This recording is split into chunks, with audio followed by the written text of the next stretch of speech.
Thanks for tuning in to the HRchat podcast. Hey, this is Bill Banham, one of the hosts of the show. Just before we get into today's episode, here's a quick message from one of our supporting partners. We get people. We know what they want from work, why they join, why they leave, why they stay. We get tech, and we understand that it's never the whole solution. At Talent Solutions RPO, we work across every industry and talent market in the world. In the end, it's people who make the difference. Let Talent Solutions RPO help you get the people your organization needs. Visit mpgtalentsolutions.com/HRchat to learn more.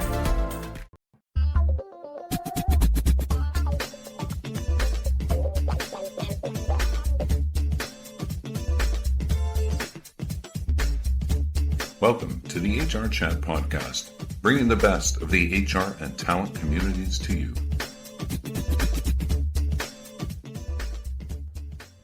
Welcome to another episode of the HRchat show. I'm your host today, Bill Banham.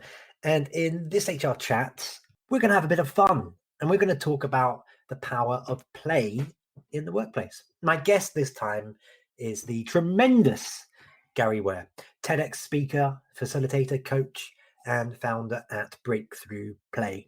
Gary is a self-proclaimed creativity catalyst, helping people reach their potential using the power of play. A sought-after facilitator and founder at Breakthrough, Gary combines his passion for improv theatre, and my goodness me, I can't wait to get into a bit of improv today, with over a decade of experience in the advertising industry, specialising in digital marketing to help creative professionals develop deeper relationships to drive performance. Gary's obsession with learning how to use play as a transformational tool led to his own transformation, moving him out of digital marketing and into a world of transformation to help people improve their business, relationships, and their lives. With a belief that humans are wired for play, and if you can tap into play, you can drive and create magic. Gary and his team deliver training and retreats for organizations to help them increase psychological safety, reduce voluntary turnover, and increase job satisfaction. Looking for better tools to boost performance, engagement, and well-being? With the rise in remote and hybrid workforces, you probably want better control, and IntelliHR customers have found a better way. IntelliHR's award-winning people management platform helps you to enable performance, automate your tedious HR admin, and access real-time HR analytics at the click of a button, all in the one place. Learn more at IntelliHR.com. Gary, it's my pleasure to welcome you to the show today. Oh my gosh, Bill, thank you so much for having me. That intro was amazing. You are amazing, sir. And we're going to have some fun today. A heck of a lot of the interviews that we've done since Q1 of 2020, of course, have been pretty sad. And I've been talking about some pretty tough issues, whether that's layoffs or whether it's depression, whether it's anxiety, a whole bunch of pretty sad topics. But today we get to have a bit of fun, and we've got a very positive, pretty cool dude who's going to help us do that. Now then, Gary, let's get straight into the questions. Firstly, you're quoted as saying, prior to learning about the benefits of play, I thought burnout was a badge of honor. And actually, I just sharing this with the listeners, in my 20s and in my early 30s, I perhaps felt similar to you. Tell me about your prior mindset and how you used to live your life. Yeah, it was get a job, you work hard, you move up the ranks. And prior to learning about how play is, something that we all should be doing, I thought play was only something that you could do after the work is done. But I quickly found out that the work is never done. And because that was my mindset of work, then play, then I never played. However, the people that were in my orbit, were just, it was just part of the normal everyday lexicon of, oh, how hard are you working? Oh, I am so busy. And it was almost like a competing thing of who can work the longest and the hardest, because that, or at least I thought that made you be seen as a valuable asset, shows that you really care. And so that's just what I did. I just worked really hard, and I found myself burning out time and time again, so much so I would go on a vacation.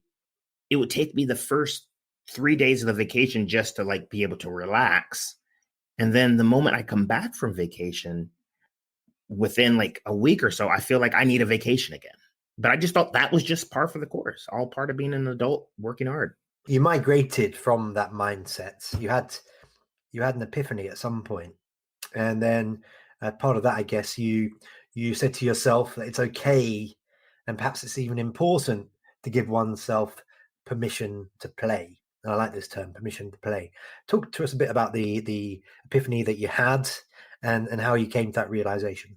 For me, it was taking an improv class. I don't have a background in theater. Prior to becoming a professional, like in high school, I was in band, so there's some performance there. However, my intention for taking improv was to become a better public speaker. I got the advice from a mentor of mine who said, Gary, I think you might like this improv thing. Why don't you give it a shot? And like most people who've taken improv class and never heard of improv before, might have thought like, oh, well, is it all about trying to be funny? And for me, going into that first improv class, it was very liberating, because in the 2 hours that the class took place for the first week, I was completely present. I didn't think about my to-do list.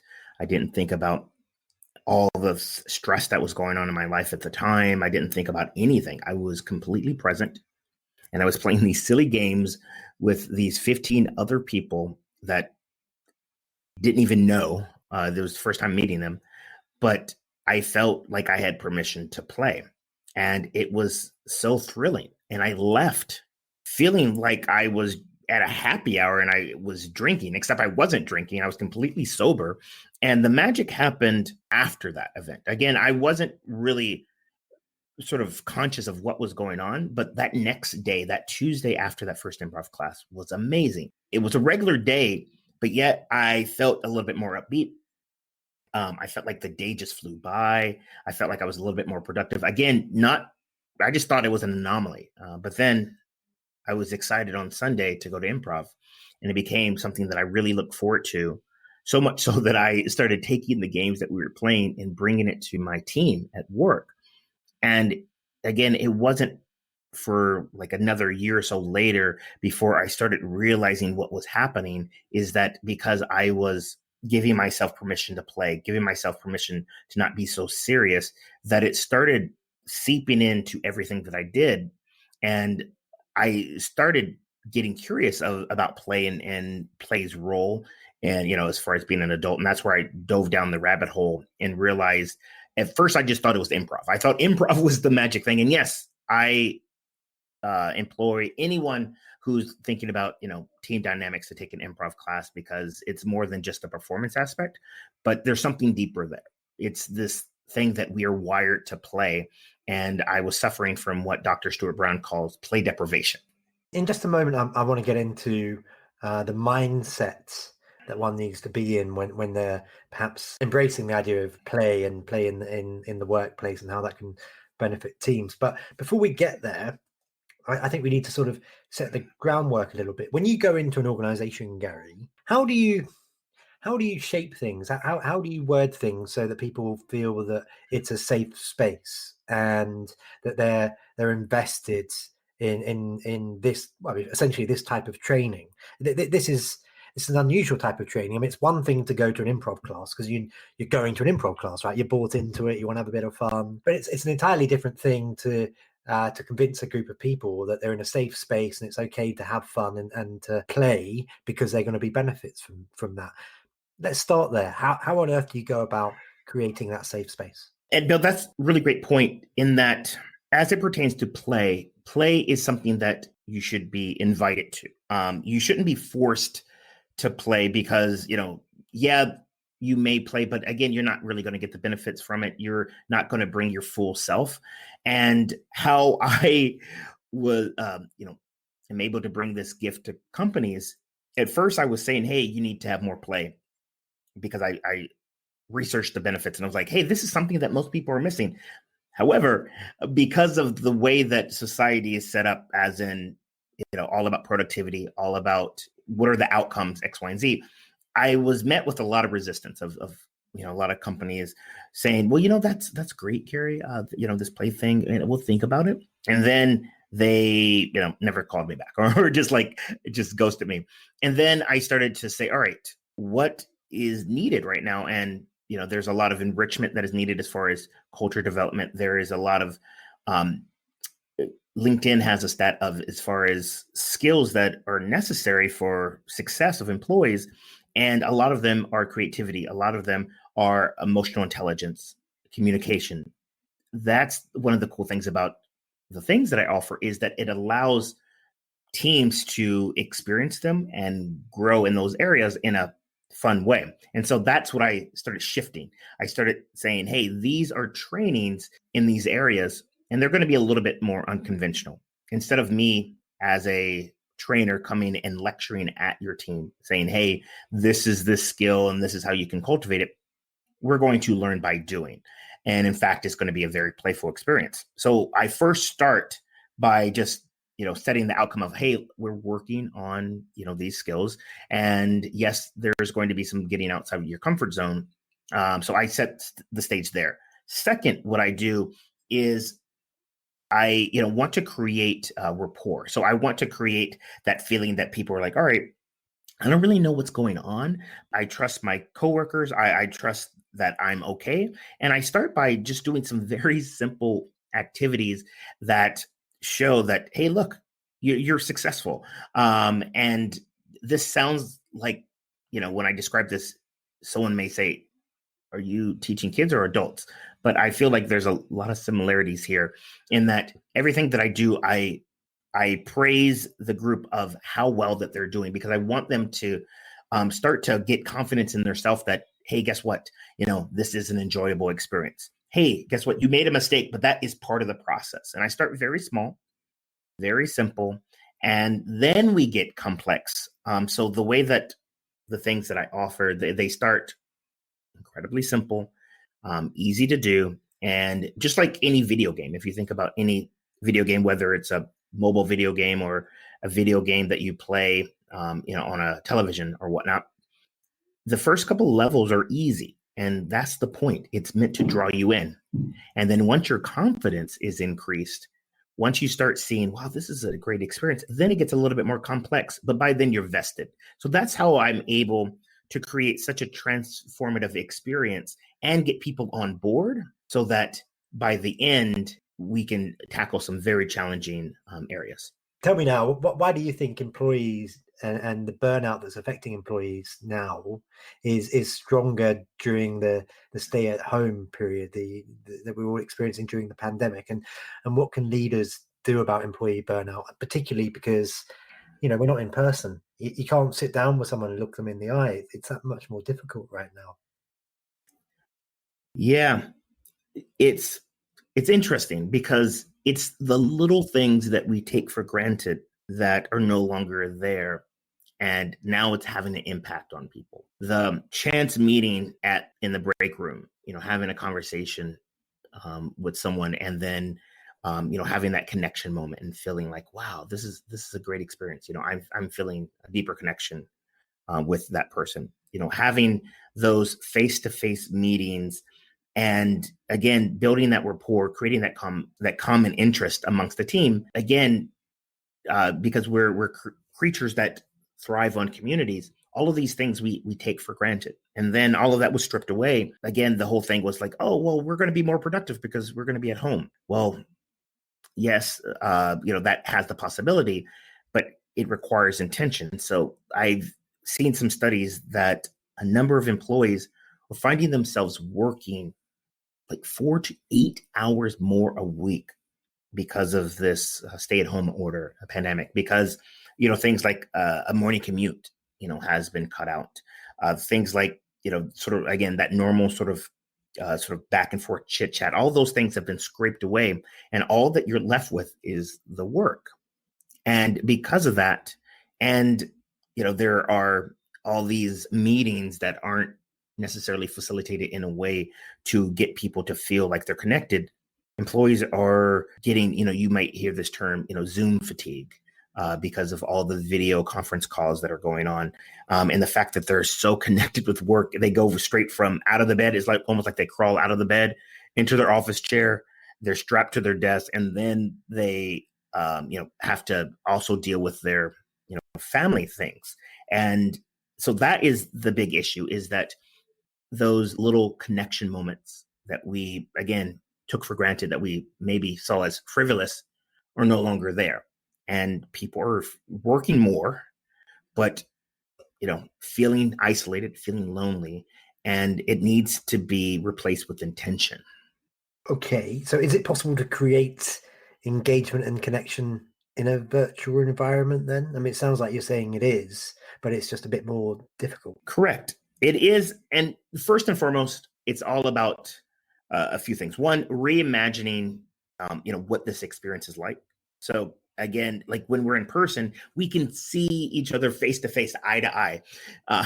It's not that easy behind a video, especially, the moment you look into the camera, you're not looking at the people. And then the moment you look back at the people, you're not looking into the camera. So now we have this like sort of back and forth of, oh, hey, am I looking at you? Are you looking at me? Are you looking at me? Am I looking at you? So again, that's like sort of awkward. So we're not getting that oxytocin from actually direct eye contact. Again, all of these little things that we're taking for granted. So the first thing is reimagining the experience and saying, all right, what are the things that create connection? So this is part 2, is understanding what I like to call DOSE. DOSE is an acronym for dopamine, oxytocin, serotonin, and endorphins. Those are the neurochemicals that helps us be creative, productive, connected, trust the people that we're around, and again, feel like we're part of a community. And you can create that in a virtual environment. And this is the thing: most of the time, these quote unquote icebreakers, these energizers, are scrapped for the content. But I want to argue that those things that may seem frivolous are the things that are going to amplify the content. So just taking a moment at the top of the meeting to be intentional and check in with everyone. Maybe it's just a simple, red light, green light sort of situation of saying, hey, where's everyone at? Go ahead and place in the chat. Red means that, you're a bit anxious, you're having some challenges. Yellow means that you're here, but, it might have been kind of hairy. Green light is you're energized, ready to go. Go ahead and do that right now. And then maybe update your name in whatever platform you're in to add whatever that is at the end, so that we can acknowledge you for where you are. Again, that's something very simple that takes, less than 2 minutes. However, having someone be seen for where they are and having that be accepted creates that psychological safety that people realize, all right, I'm not alone. And then also, if you see that other people are in a similar boat, again, you get that validation. It's like, all right, it's not just me. So that's just one of many things. But again, it requires intentionality and realizing that this is just not some frivolous thing just to do. Now then, in your TEDx talk about play, you reference one of Brian Sutton Smith's quotes. Let me see here. The opposite of play is not work, it is depression. Now, listeners, I'm sorry, because I did say that we're going to have a very happy conversation today, but it's an important quote that you bring up in your talk. Why is it so important? That was a big, when I learned that, it was a big eye opener, because as I said in the beginning, I had this belief that the only time play was accepted was after the work was done. And then after I started learning about the different modalities of play and how play is more than just sort of goof off play, it can have multiple purposes, and also how they're not mutually exclusive. Like you could either work or play. And then I started diving into the work of researcher Mihai Csikszentmihalyi, who was talking about flow. And if you think about play, when you're in a play-like state, it's just like being in a flow-like state, in that you're being challenged just enough. Time is going by super quick, and you're really enjoying what you're doing, for the sake of what you're doing. And I can remember some times when I was working and being so engrossed in what I was doing, again, it felt like play. And so that was one of the things that, again, realizing that if you don't have play, you are, suffering, as I mentioned earlier, from, potentially suffering from what is called play deprivation, which is similar to depression in that, you are losing your zest for life. You are more tired than before. You are maybe rather short with other people, and just getting a bit of play.